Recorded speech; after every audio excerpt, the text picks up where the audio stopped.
Salam dan bahagia, salam tergerak, bergerak, dan menggerakkan. Perkenalkan Ibu Fasil hebat saya, Ibu Sumini, Bapak PP saya, Bapak Dr. Andus Samsir, dan saya sendiri CGP Angkatan 9, Dame Francisca Bakara SPD. Pada kesempatan kali ini, saya akan memaparkan mengenai demonstrasi kontekstual modul 1.3 mengenai visi guru penggerak.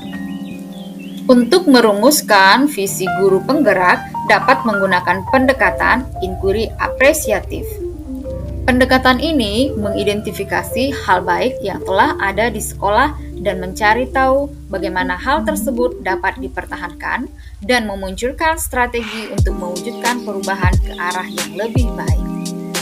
Agar dapat menerapkan pendekatan inquiry apresiatif, maka langkah yang dapat dilakukan adalah dengan menerapkan metode Bagja.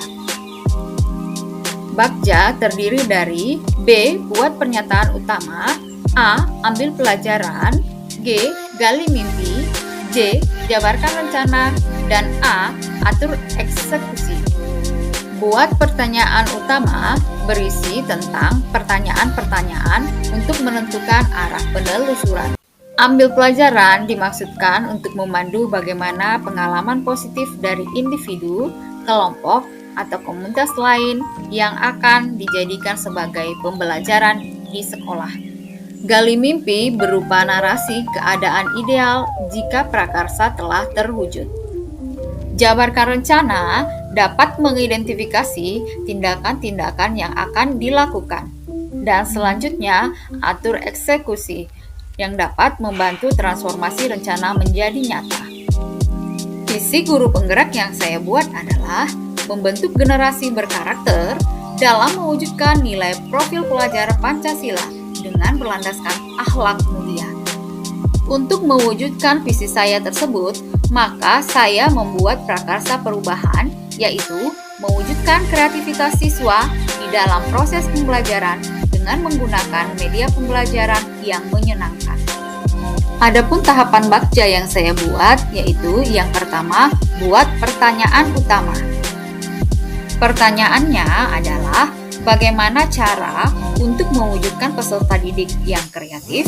Yang kedua, hal apa yang dapat dilakukan peserta didik agar lebih kreatif dalam proses pembelajaran? Adapun tindakan penyelidikannya, yang pertama, mencari informasi cara mewujudkan peserta didik yang kreatif dengan melalui observasi. Yang kedua, konsultasi atau diskusi dengan kepala sekolah dan rekan sejawat. Yang ketiga, berkolaborasi dengan warga sekolah, komite, wali murid, dan masyarakat. Yang keempat, membuat rancangan pembelajaran. Yang kelima, mengidentifikasi serta mencari referensi tentang cara meningkatkan kreativitas peserta didik dalam belajar. Tahapan yang kedua, ambil pelajaran. Pertanyaannya, 1. Siapakah di sekolah yang sudah berhasil mewujudkan kreativitas dalam proses pembelajaran? Yang kedua, situasi apa yang bisa kita lihat? Yang ketiga, keterampilan apa yang saya miliki untuk mewujudkan kreativitas dalam proses pembelajaran? Tindakan penyelidikan yang dilakukan, yang pertama, berdiskusi dengan kepala sekolah dan rekan sejawat terkait bagaimana meningkatkan kreativitas dalam proses pembelajaran. Yang kedua, melakukan pembiasaan pengembangan diri untuk menampilkan kreativitas peserta didik. Tahapan yang ketiga adalah gali mimpi. Pertanyaannya, 1. Bagaimana perasaan saya ketika melihat peserta didik saya kreatif dalam pembelajaran? Yang kedua, media pembelajaran apa yang dapat diterapkan untuk mewujudkan kreatif peserta didik dalam pembelajaran? Tindakan penyelidikan yang dilakukan, pertama, berkolaborasi dan melakukan refleksi dengan peserta didik tentang hal-hal yang dapat meningkatkan kreativitas. Yang kedua, membuat gambaran sikap dan respon anak terhadap pembelajaran. Yang ketiga, menciptakan suasana belajar yang aktif, kreatif, inovatif, dan menyenangkan. Tahapan yang keempat adalah jabarkan rencana. Pertanyaannya, Yang pertama, apa langkah awal dan sederhana yang dilakukan untuk meningkatkan kreativitas dalam pembelajaran? Yang kedua, bagaimana cara memunculkan kreativitas siswa dalam proses pembelajaran dengan menggunakan media yang bervariasi? Tindakan penyelidikan yang dilakukan. Yang pertama, menyusun daftar dialog dengan peserta didik tentang hal yang dapat menumbuhkan kreativitas peserta didik. Yang kedua, menentukan model pembelajaran yang kreatif dan menyenangkan. Yang ketiga, berkolaborasi dengan kepala sekolah dan rekan sejawat. Dan tahapan terakhir yaitu atur eksekusi. Dan tahapan terakhir yaitu pertanyaannya, yang pertama, siapa yang bisa mengarahkan dan memantau saya serta rekan guru dalam menerapkan dan mewujudkan pembelajaran yang kreatif?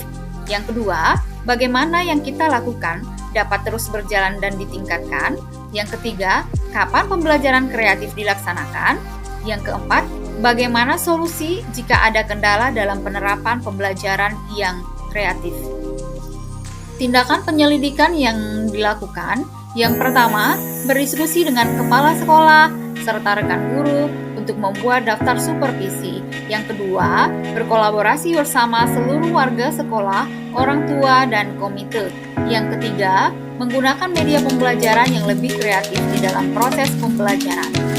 Yang keempat, membuat jadwal penerapan model pembelajaran kreatif. Yang kelima, memberikan apresiasi bagi siswa yang telah melakukan kreativitas di sekolah. Demikian rancangan tindakan perubahan yang saya lakukan berdasarkan tahapan Bagja. Semoga dapat membawa perubahan ke arah yang lebih baik dengan berpihak kepada murid. Akhir kata, saya ucapkan terima kasih dan mohon maaf atas segala kehilapan. Salam dan bahagia.